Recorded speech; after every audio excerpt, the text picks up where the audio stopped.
I'm standing in a shady patch in the garden because it is actually quite a lovely sunny morning today, and I want to show you something that's happened in the garden.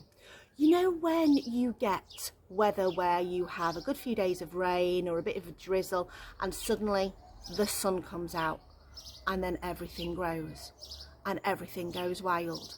My spinach plant has gone wild. Let me show you.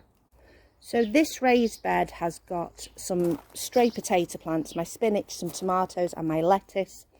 But my spinach has gone so stalky and it needs using up. We are just not able to use it quick enough. So what I'm going to do is I'm going to pull these plants out.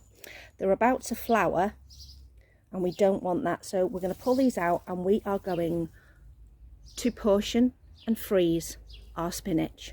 And I'm going to show you how I'm doing it. Also,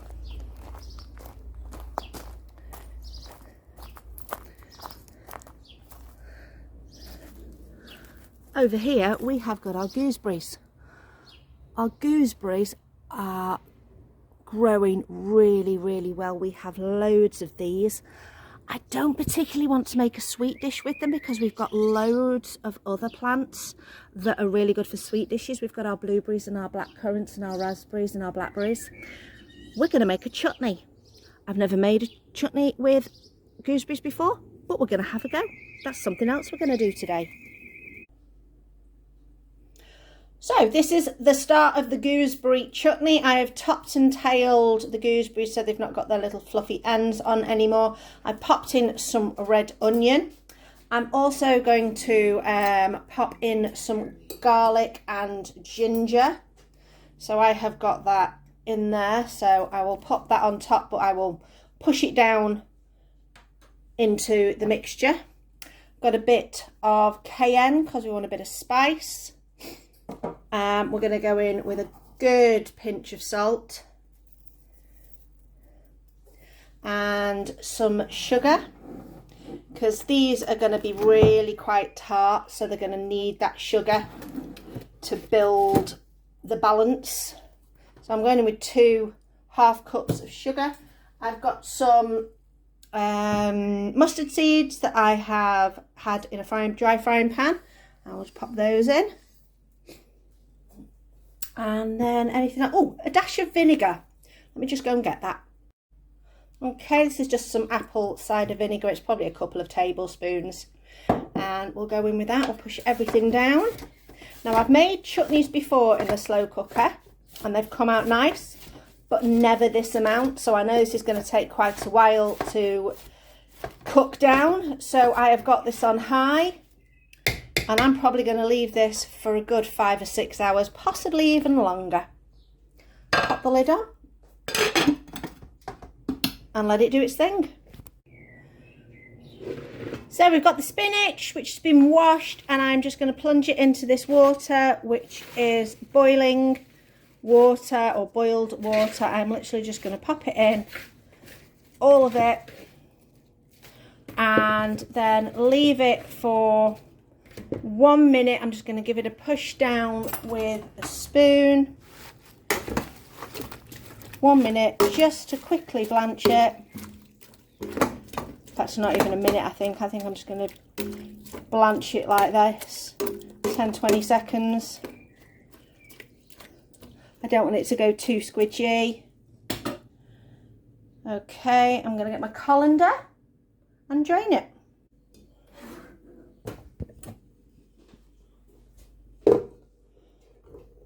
Okay, out of the pan, into the colander.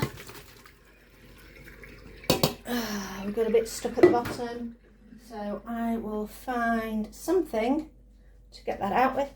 Hot.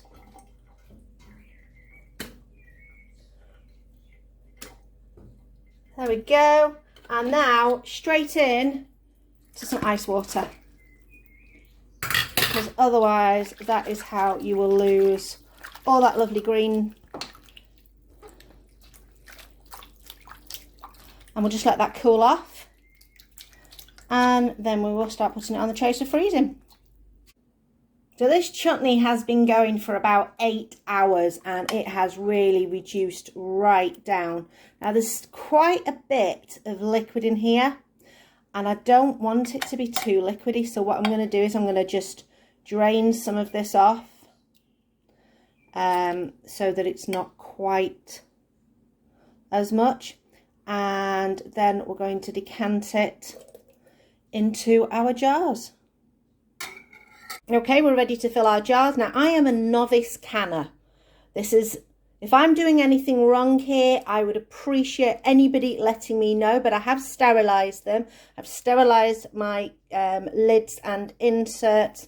I don't have one of those little things that you can put inside your jars to, like the funnel. So I'm just using my ladle at the moment and we'll see how we get on with that.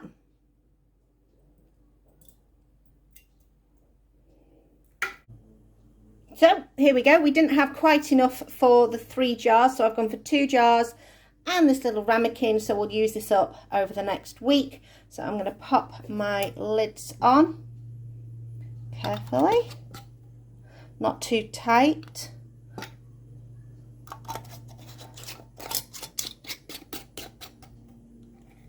Okay, and I have got my water bath ready to go. Okay, water bath is at the ready. This is just my version of water bath. It's a deep pan and I've put a cloth in the bottom just to make sure. So let's drop these in. I'm obviously going to have to fill this up more to make sure that we are completely covered. So I will pop some more water in there. I hope that's not a bad sign. Is that a good sign or a bad sign? I don't know. I will pop some more water in there and I will do these for I think about 20 minutes. Here's the chutney. It's nice and cool now. We have no clickiness on our lids, so I'm hoping that this has worked. If you take the lid off, in theory I should be able to pick this up by the lid to show that it's got a nice secure vacuum. Woohoo! How cool is that? Now, thinking about what I did, I'm thinking that I didn't quite cover the jars with enough water, but I think part of that was due to the fact that I had my tea towel so folded quite thickly in the bottom of the pan. I'll try it next time with maybe just 1 layer of the tea towel in the bottom, but I think possibly if I'm going to carry on canning, I might need to get a slightly bigger pan, slightly taller, so that I can submerge them a bit. But these seem to have worked, so they're going to go in my food store. So here is the spinach. Now I appreciate there is a stage missing on this because I went from the bowl with the ice pack in and now I've got frozen spinach. I don't know what happened to the video. I went back to look through after I'd put all these in the freezer and was getting sorted, and I can't find it. I don't know whether it's recorded or not. So let me tell you what I did. So after I put it in the bowl with the ice pack, let it cool down, drained it again, and literally just scooped up a handful of the spinach, gave it a bit of a squash and a squeeze to make these kind of shapes, and then just laid them out on the tray, popped them in on the tray into the freezer, and then all that I will do now is just take them off and store them in here to use whenever I need them. So that makes it a lot easier, and I'm definitely going to grow a job lot more spinach so I can freeze it for over the winter. So we are rocking and rolling with starting the preserving of some of our produce from the garden. So I've got my chutney, I've got my spinach, I've even made some blackcurrant vodka, which is going to turn into cassis. Let me know if you want me to drop how I did that into a video of some description. I can probably throw it on Instagram. If you go on, in fact, if you go on my Instagram, which is trying to get by 2021, I'll pop a quick video on there showing you how I made that.